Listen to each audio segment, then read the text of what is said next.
Write down what you love about yourself right now. All the great things about you right now, write them down.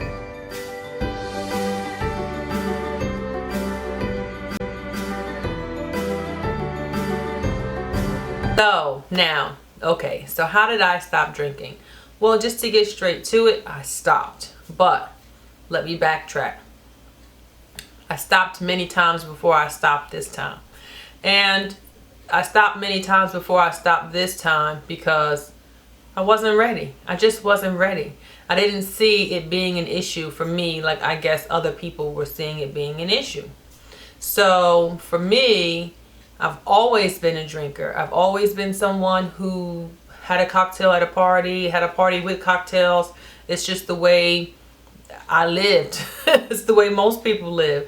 However, well, that's the way I thought most people lived. But it became a crutch for me over time. This is a long span, you know, and it just became something that I utilized when I was not in the right headspace. So if I was depressed, if I was lonely, if I was sad, then I turned to drinking, which just at the moment it took the problem away, but over time it just ended up intensifying those feelings and causing a lot of resentment in my relationship and things. And so for me, it was important for me to figure out the why. Why was I developing this habit? And what I realized is that it happened over time, obviously, and as it gradually increased, the amount of alcohol I was consuming, so did the unpredictability of my behavior. And that is when I said enough was enough, because I'm 95% of the time the most inspiring, motivating person you'll probably maybe not ever meet, but you know, not to toot my own horn, but beep beep, I'm a pretty good girl. But I found myself in situations where after drinking a little bit too much, I wasn't myself. And I was using the drinking to keep my mind suppressed at times. I was using it to handle things within me that I wasn't handling on my own. And a lot of that was resentment for me not living the life that I was created to live. Look, when you are living a fulfilled, full life, doing what you love to do, you don't allow distractions to come in and stop you. And that's what drinking was. It was a distraction. But for me, it wasn't only drinking. It was in the form of whatever I put there to take its place. So at one point in time, it was cigarettes. At one point in time, it was weed. At one point in time, it was alcohol. It's just that alcohol became a more consistent distraction.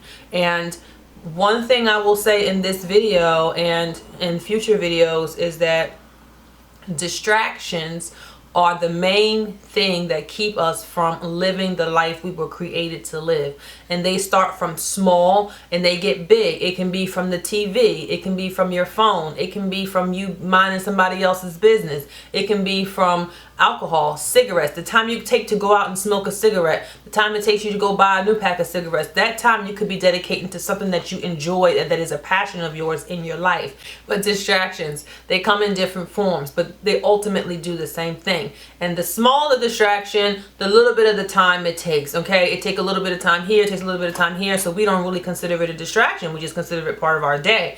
But the time throughout the day, it adds up. And then the next level of distractions is something that we do more, like, you know, instead of you smoking 1 cigarette a day, now you're smoking 5. So now you're being distracted 5 times throughout the day with something that is killing you. And that's just where I was. I was in that thought process of, I'm distracting myself so much right now with drinking and partying and living this life that I don't even like. These things aren't even really making me happy. But so why am I doing it? But not only why am I doing it, why am I allowing it to stop me from living my purpose? And so I had to have these conversations with myself. And I'm someone who self-reflects all the time. And so One thing about self-reflecting is there is nobody that can tell me what's wrong with me that I don't already know. The thing with me is I like to figure out the why. Why am I behaving this way? And I was unhappy with me for a very long time. And I'm not just talking about the way I look, the way I whatever, because overall in the big scheme of things, I'm good. But in where it really mattered as far as who I was created to be, the deeper level things, I wasn't good because I didn't know who I was. I didn't know who I wanted to be. I struggled with that so much. For some people, it is really important for them to figure that why out. For some people, it's not. Some people just go through life and they're content with just living and working and raising a family, and that's their life. And there is nothing wrong with that if that is for you. But for me, that wasn't enough. And my family is my everything, but they are not me. I needed to figure out what was best for me, what was my purpose, what was I created to do.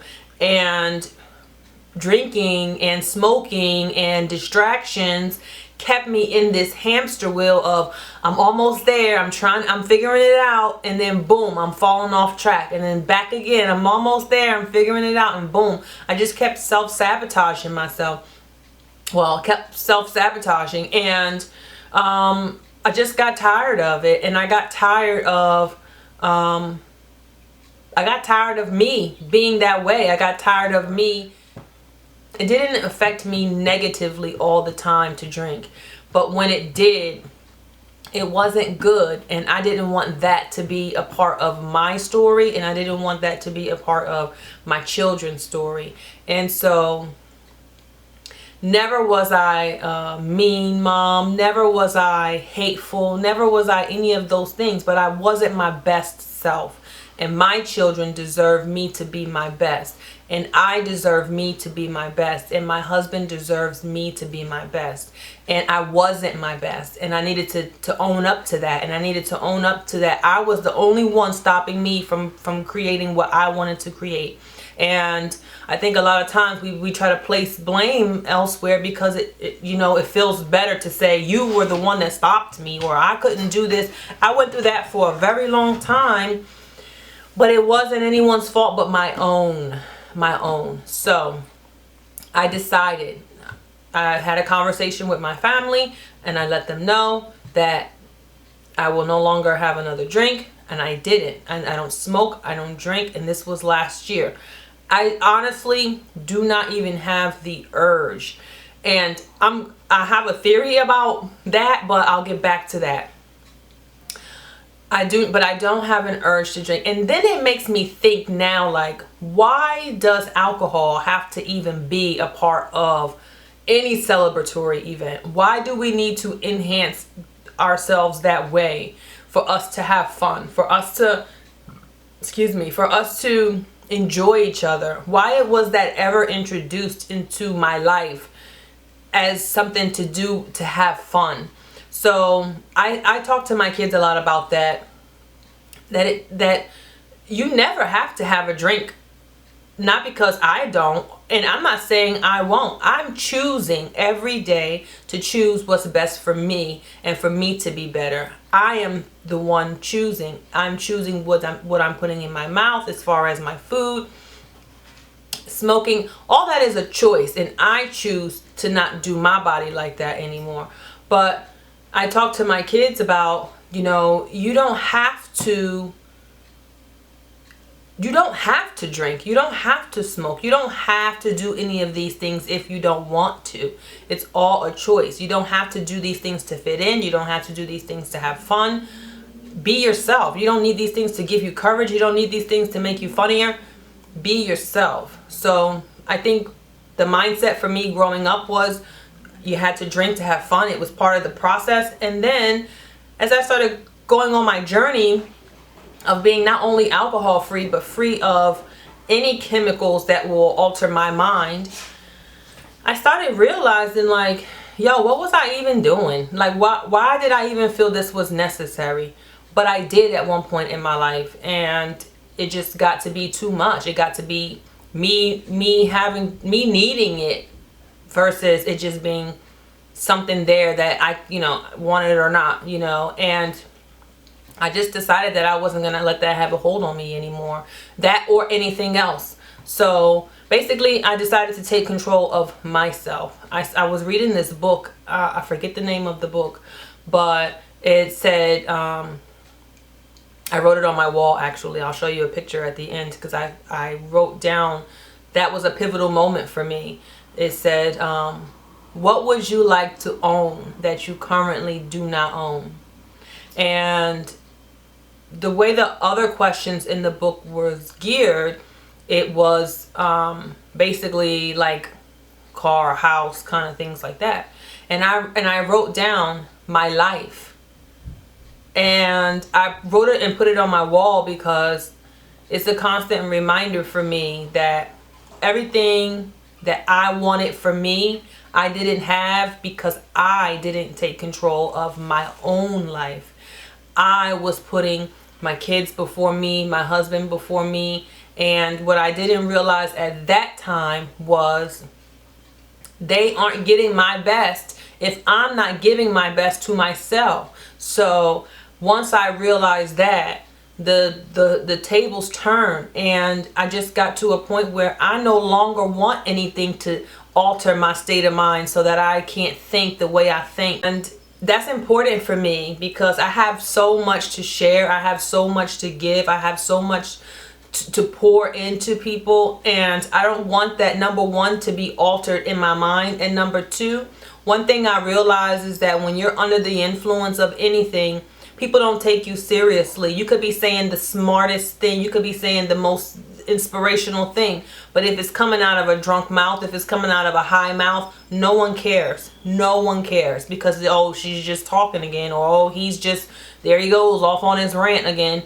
So your messages aren't being heard, even if they are life-changing messages. So I just decided I no longer want my messages to be shut down because of the vessel that it's coming out of, and that was important for me. So that's why I stopped.